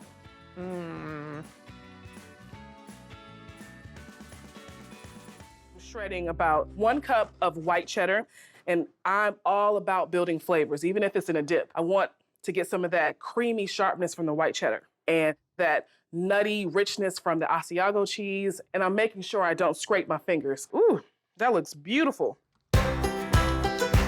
I'm gonna use 8 ounces of room temp cream cheese. If you use cold, you'll get little clumps of cream cheese throughout your dip. You don't want that to happen. 1/2 cup mayo, 1/2 cup of sour cream, and the sour cream is gonna add some tanginess that I think works really well with that sharp cheddar. About that much heavy cream, a tablespoon lemon juice, and that's like 1/2 lemon. Drop in this cheddar and Asiago cheese. I love the smell of fresh crab meat, and I'm using claw meat because I really want the crab to be the star of the show. It's sweet, and it's gonna push through all the sharpness and the creaminess of the cheeses. I'm getting into this now, okay? I'm gonna add in some seafood seasoning. Gotta add a little hot sauce to this. It's gonna be really flavorful with a little kick of heat. Folded it, and see, and this is why I said it was so important to have room temp ingredients. Because look how that's just effortlessly folding together. Okay, next step, transfer it into this 1-quart baking dish and pop it in the oven. Oh, wow. And you know what? I want to add some more cheese on top. Just spread that on top. This looks great. I'm gonna pop this in the oven. I have it preheated to 400 degrees. I'm gonna bake it for 20 to 25 minutes.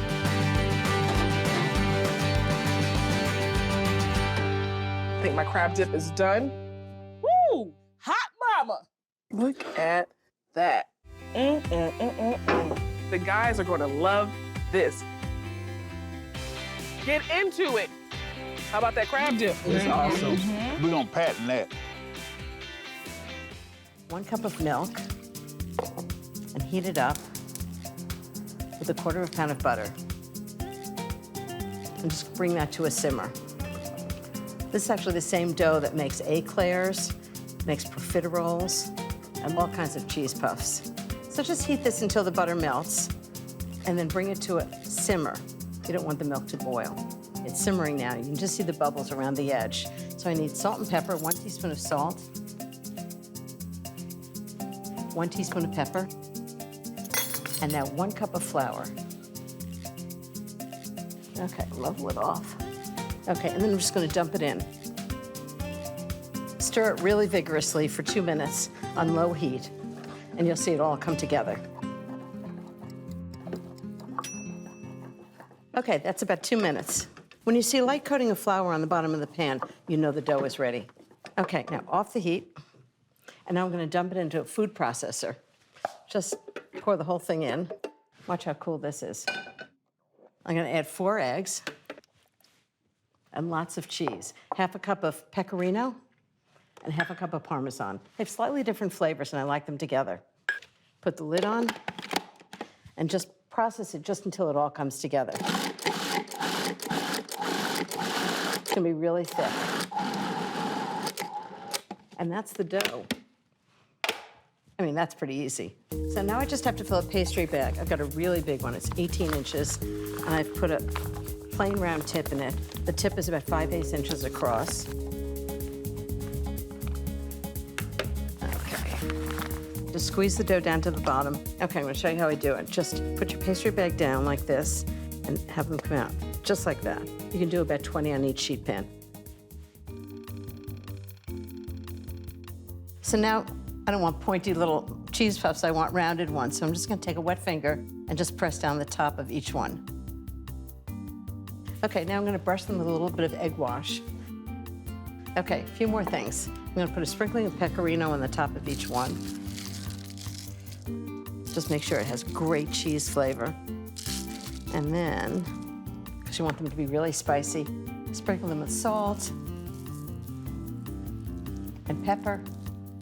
Okay, ready to go into the oven. 425 degrees for 15 to 20 minutes until they're puffed and golden brown on the outside and still soft inside. You're not gonna believe what they look like when they come out. How fabulous do those look? They smell so cheesy and peppery. Okay, now I'm just gonna put them on a platter. A little fleur de sel to finish. Everything tastes better with more salt. And see, Cacio Pepe cheese puffs, they're not so daunting after all. Now I just need a good glass of Italian wine to go with it.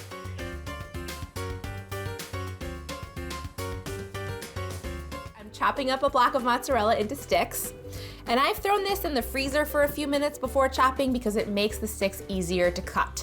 Now I'll set up my breading station. I've got 3 shallow bowls, and I'll set them up in a row. And to the center one, I'm gonna crack in 3 eggs. I'll beat these up. And now to the first bowl, I'm gonna add half a cup of flour and a good pinch of salt. I'll just give it a toss with my hands. And then in my last bowl, I'm gonna add my breadcrumbs. I'm using panko breadcrumbs and traditional breadcrumbs here. I love the combination of textures and the added crunch from the panko. I'll add half a cup of breadcrumbs and 1 cup of panko breadcrumbs. Panko breadcrumbs are bigger and fluffier than traditional, so these are gonna make the texture of the breading even better. And then I'll also add half a cup of Parmesan cheese, which will add amazing flavor to the coating. And now I'm gonna season this mixture. I'll add a teaspoon each of onion powder, garlic powder, and Italian seasoning. I'll just mix to combine. Now these are ready to bread. I've got my breading station set up, my flour, my eggs, and my seasoned breadcrumbs. Here I go. The flour helps the eggs stick, so I'll get them completely coated in flour, and then I'll transfer them to the egg. This gets a little messy, but it's worth it. I'll make sure they're completely coated, and then roll them in the breadcrumbs. And I'm gonna designate my right hand for dunking in the egg and my left hand for the breadcrumbs. It makes this process way cleaner. There is some serious mozzarella stick magic happening right now. Now I'm gonna give these another dunk in the egg and coating in the breadcrumbs because this will make the crust doubly as thick, doubly as good. It's gonna hold the cheese in, it's gonna make these crunchier and more flavorful.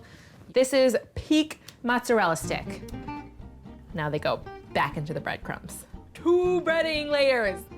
Oh my gosh. These look incredible. I'm gonna transfer them to a plate and then keep on breading.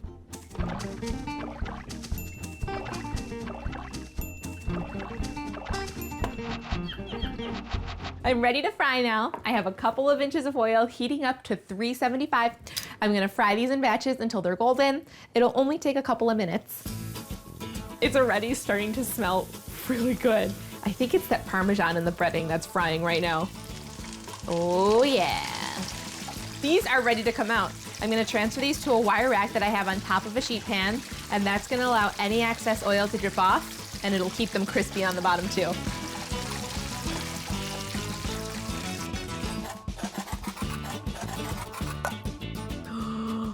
Look at that cheese puff. Let's eat. So what I'm doing here actually is I'm peeling the shrimp. I like to leave the tails on because when they're cooked, it's kind of a nice handle. And then I'm deveining it, run my knife right down the back. Just want to take that black vein out of the back of the shrimp and then just pull it out if it's in there. Sometimes there isn't any. These are 2 pounds of 12 to 15 count, which means there are 12 to 15 shrimp in a pound. Okay, so that's the shrimp, and now I'm going to show you how to roast them. Spread them out on a sheet pan, and just olive oil, just a couple of tablespoons, salt and pepper. Toss them together. And the important thing is you don't want to pile them up. You want basically in one layer. So I'm just going to spread them out. Okay. 400 degrees, 8 to 10 minutes. These are going to be so delicious.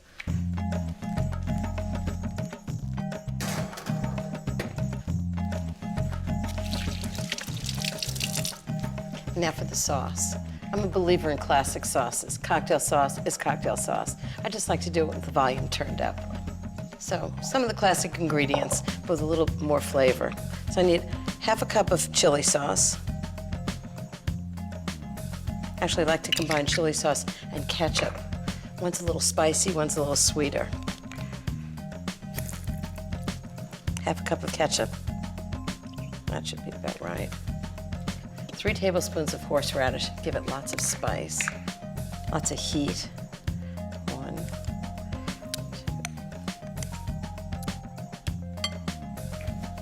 2. Splash of Worcestershire sauce. Give it a little depth of flavor. Splash of Tabasco. Give it more heat, but a different kind of heat. And because I like the fresh flavor, a little bit of lemon to give it a nice sort of fresh, citrusy flavor. Always goes with shrimp. A couple of teaspoons. Now, how easy is that? And that's the sauce. Okay, good. Set it up.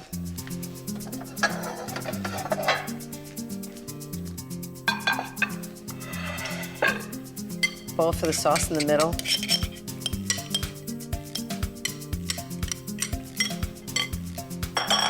And the shrimp should be ready.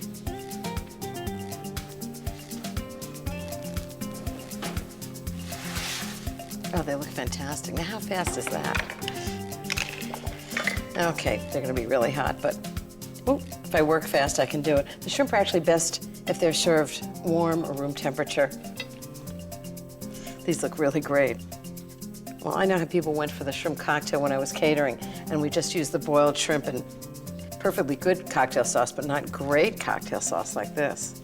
People are gonna go crazy. Fantastic. Shrimp cocktail, really fast and so delicious. So the first thing I always do with a cheese platter is put down some green leaves. These are fig leaves from my garden, but if you don't have a fig tree in your garden, you can use hydrangea leaves, you can go to the florist and get Galax leaves, whatever you have that's sort of big, green, and flat. Okay, the next thing I always do is I always put a big bunch of grapes right in the middle. It can be a couple of bunches of grapes, actually. The first time I did a cheese platter was like 40 years ago, and my friend Anna Pump was with me.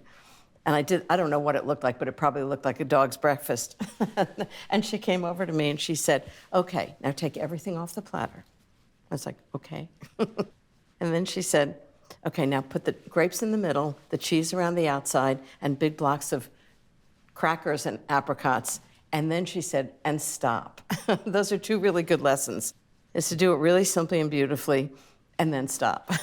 Okay, so we've got a big bunch of grapes in the middle, and then I'm gonna put the cheeses on the outside, as Anna taught me. So I have different kinds of cheeses. I like soft ripening cheeses like Brie, like this is one. I have a blue cheese. This is English Stilton, which I adore. And you want the rinds in and the cheese facing out. And this is incredible. This is pecorino with truffles. So it's an Italian cheese. It's just so flavorful. And the last one is goat cheese. So now I've got all different shapes and flavors. I've got creamy things, I've got crumbly things, I've got hard, sharp things. And the goat cheese, which is called Fleur Verte, is a very creamy goat cheese with herbs on the outside. So just put that right there. So now I've got extra space on the platter to put other things. And I love things that like go with cheese. So fresh strawberries are great. So I'm just gonna put a big bunch of fresh strawberries on. And just kind of paint it, you know, just keep it really casual. So when I do a cheese platter, I always do it as a second course. So there's a main course, the cheese course, and dessert. And you wanna do it not when you're making filet beef for dinner and like chocolate mousse for dessert, because people will go home holding their bellies going, oh, I'm never eating again. You don't want that. So I always do it when I have something light like fish or a stew, like a fish stew. And then I serve something like granita for dessert, because this is a pretty rich course. So that's strawberries. Then I'm gonna do maybe some apricots in the middle.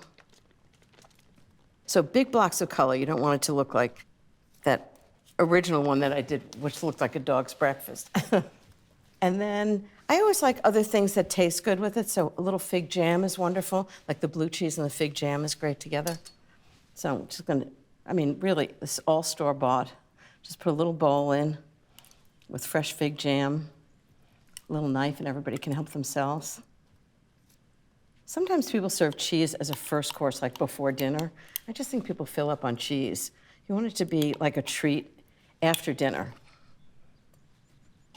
I love this. I love fig jam and Stilton together. Okay, now crackers. So I have different shaped crackers and different colors of crackers. So I have light crackers like these sticks. They're really delicious, just like that. Just put them right on. And then I have dark crackers that are like little crisp things. So I'm just gonna put them around. I don't even need room, which is exactly when it looks the best, when it's all like full and sumptuous. If you're gonna make a cheese platter for a lot of people, don't get more kinds of cheese, just get bigger pieces. Or cheese platter for a smaller group, the same thing. Smaller pieces of cheese. Okay, I think I'm gonna do one more thing. I like a little height on this Brie, so what I'm gonna do is take a little piece of it and just put it right on top. So now it's got a little more height, kind of matches the other ones. And I've got one more thing. I've got a fig ball. This is dried figs. Let's see how this is gonna go on. And I'm gonna open the fig ball, and it's dried and wrapped in fig leaves. And just open the whole thing so people can help themselves. Maybe I'll cut it in half. That's a good idea. And you'll see all the figs inside. Oh, all these dried figs. That's really great. I mean, that doesn't look half bad, does it? Hang on a moment. Let me just show you that again.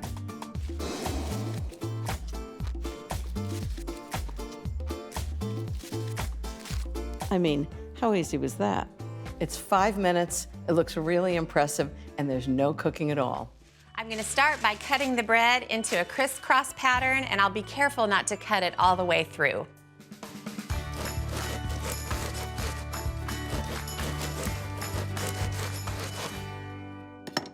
Okay, the bread's cut. Now it's onto the cheese mixture, which is gonna get stuffed into the bread. I'm using 4 different kinds: grated mozzarella, I'm just eyeballing the amounts, and grated fontina, which I love. It's so creamy. And then good old Parmesan and some Romano. And then I like to give things a little extra flavor, so I'm gonna chop up some chives. You can just pretty much do whatever you wanna do with the seasoning of this cheese mixture. You can add Italian seasoning. You could add sun-dried tomatoes. That would be delicious. Kind of do an Italian version. And for a little bit of spice, some crushed red pepper flakes. I'll add those to pretty much anything. And a little black pepper. The cheese has plenty of salt in it, so I'm not gonna add any extra. Okay, the next thing I'm adding to the cheese mixture, roasted garlic. This is over the top decadent. I roasted this earlier. I just put 8 cloves of peeled garlic on foil, drizzled in with olive oil, sprinkled on salt, pepper, then wrapped up the whole thing in a parcel and roasted it at 375 for an hour. Okay, roasted garlic goes in. Look at the color. And it is so soft, nutty, and delicious. I could just snack on that. Okay, that's the cheese mixture. Now for the fun part. I'm gonna stuff the bread. I've got a little piece of foil, and I'll put the bread on top. When this bakes, it is really, really messy, so I wanna give myself a fighting chance. Now I'm gonna stuff the cheese mixture in every single crevice of the bread. This is a side dish. I'm gonna serve it with soup, but you can make the pull-apart bread the main course if you want. I had a friend who did a buffalo chicken version. She just made buffalo chicken and tore it all up, stuffed it in the crevices with cheese and baked it. It was absolutely one of the most beautiful things I'd ever tasted. Okay, that's it for the cheese. Now, if you think this is crazy, just wait till you see the last thing I'm gonna add. Got a little saucepan of melted butter, and you guessed it, I'm gonna pour it all over the top of the bread. This will add moisture to the cheesy bread while it's baking, but it'll also add some gorgeous golden color to the surface. I think that's good. Now I'll wrap up this beautiful package, and I'll get it in the oven. It's gonna bake at 350 degrees for 25 minutes, covered, and then I'll peel back the foil and let it go for another 10. You will not believe how gorgeous it's gonna be. Talk about irresistible. This is the most inviting thing I've ever seen. I'm doing these jalapeno peppers. They're gonna be going to a stuffed jalapeno pepper. Now I'm gonna do it with sausage and 3 different cheeses. The ribs are actually the hottest part of this, but I'm making like a little boat inside of this. Now check that out, okay? Now I'm using the big jalapenos, and I'm throwing them on this roasting pan, and what I'm gonna do is pop them in the oven for like 5 or 10 minutes and let a little pre-cook go on these, because if I put the sausage and cheese mixture in there, by the time these jalapenos cook to where they're kind of nice and sweet and roasted, it's gonna be forever. I'm using a different variety of cheeses here. I got some mozzarella, of course, Italian, you got me. Little mascarpone, that's the interesting one, and a little Parmesan. If you don't have mascarpone, you can go cream cheese. But I like the mascarpone because we got some peppers here. They're gonna be kind of spicy, yeah. And the mascarpone has a little bit of sweetness to it, so the sweetness of the mascarpone will go along well. So that in a big bowl. Let me see if I'm ready here yet. I'm really about keeping that pan not quite hot enough. You see how it's not giving me a big shh? Cranking the heat all the way, but we'll just wait a second. Let's get the mozzarella down. Now the mozzarella, these cheeses will get mixed together. After I cook this sausage with some red bell pepper and some of the onion, what's gonna happen is we'll let it cool and then we'll mix it together to stuff the peppers. A little bit of Parmesan. That's good. It's about 2 to 1 on the mascarpone to everything else. Now you see a lot of times mascarpone being used in what? Yeah, tiramisu, one of my favorite. You know, I don't have a lot of desserts that I enjoy, but that's really my favorite with the lady fingers. Ah, it's great. Now you see it's a little bit hard, so I'm gonna give it a chance, move it around a bit, just bringing it out of the fridge and just give it a chance to soften up so when I mix it all together. And then I've got this sweet Italian sausage, which I've got some red bell peppers and some garlic and some onions. Cook that down. Now this is kind of about room temperature. The reason is I want to cool it down. Don't want to melt the cheese putting hot sausage in it. And I also don't want to put this hot mixture into these peppers. So I kind of mix this around a little bit. I kept all the cheeses out to kind of let them soften up so I can move them together a little bit easier. Okay. So you get this mixed together. Now grab one of these peppers. Now these peppers, like I said, I popped them in the oven for about 10 minutes to soften them up, also to make them so, you know, it's not so crunchy when you bite into it. By the time this mixture gets hot, because the cheese is gonna melt real quick, sausage is already cooked, so by the time it gets hot, it won't have enough time to cook the pepper. So kind of mold it in like that, not too much cheese, don't want it flowing over and burning on the pan. Kind of a nice little mold like that. So there you go, bunch of them to fill. Little tedious to stuff all these the whole time, but well worth it, especially when you're doing something like poker night. Take a look at them. I'm just gonna put them in. Now what's gonna happen is I've got the oven at 350, but now I'm gonna turn it to broil. Keep it a little bit off of the broiler. If I put it right up underneath there, boom, I'm gonna burn. So I want this to cook it all the way through, or gotta warm it all the way through, but put a nice crust on it. So we'll hit it up to, I think medium broil should work. These jalapeno poppers, look at them. I mean, this is the way they're supposed to be done. You've got mascarpone cheese, you got mozzarella, Parmesan, done with the sweet Italian sausage, some pepper, some onion, some garlic.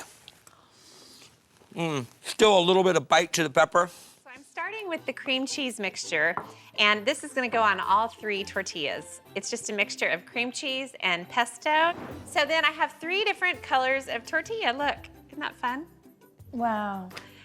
I'm gonna start with the spinach, and I'm gonna take probably 1/3 of the cream cheese mixture, which looks like a lot, and then I'm gonna spread it out until it totally covers the tortilla. And these get rolled up and sliced, so you just wanna make sure the cream cheese mixture goes to the very, very edge. Otherwise, you will wind up with lonely, sad, depressing end pieces that don't have any substance whatsoever. Literally. Okay, and so this is gonna be a veggie version. So I've got sun-dried tomatoes, and I'm just gonna sprinkle everything over. Now I've got some artichoke hearts, and they're chopped really fine.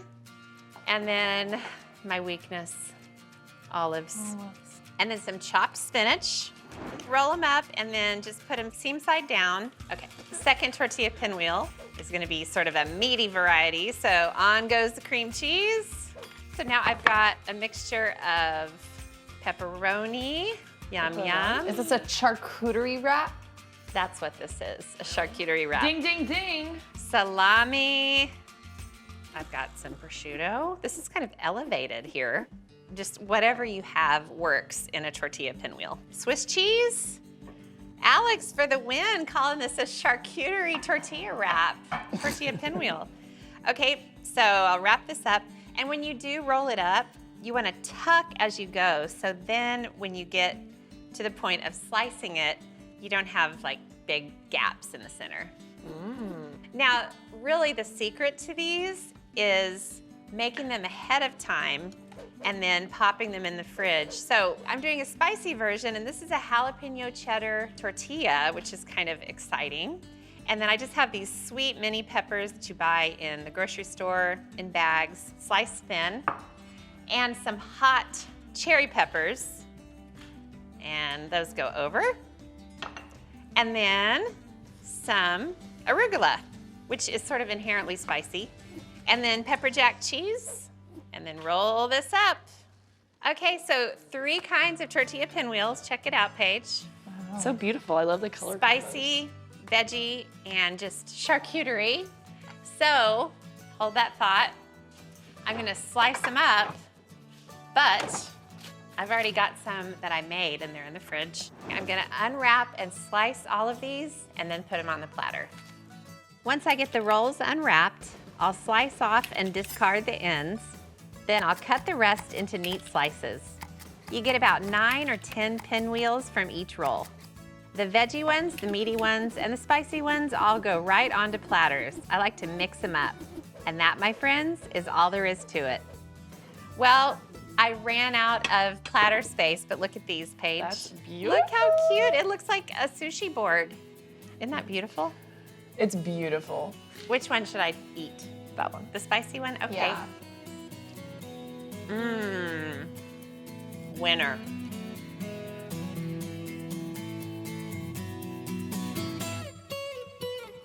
So the first thing I'm doing is taking the caps off 16 big mushrooms. Just take them off like that. Mushrooms really can absorb any flavor because they really don't have much flavor themselves. So I'm going to put about 3 tablespoons of olive oil. And then 2.5 tablespoons of marsala. It's a wonderful sweet dessert wine. It's very often used in zabaione. You can use sherry if you don't have it. Okay, give it a big toss. And that's gonna really absorb the flavors into the mushrooms. Okay, in the meantime, I'm gonna make the stuffing. 2 tablespoons of olive oil. And 3/4 pound of Italian sausage. I'm using sweet Italian sausage, but you can certainly use hot if you like it hot, or combine the two. It's good and messy, but it makes delicious stuffing. I'm just gonna let this cook until it's nicely browned. I'm gonna chop some mushroom stems, the ones that I took off, and just put them right in. Right into the cooked sausage. And now lots of flavors. I've got 6 scallions all chopped up. You want this to be really spicy and delicious.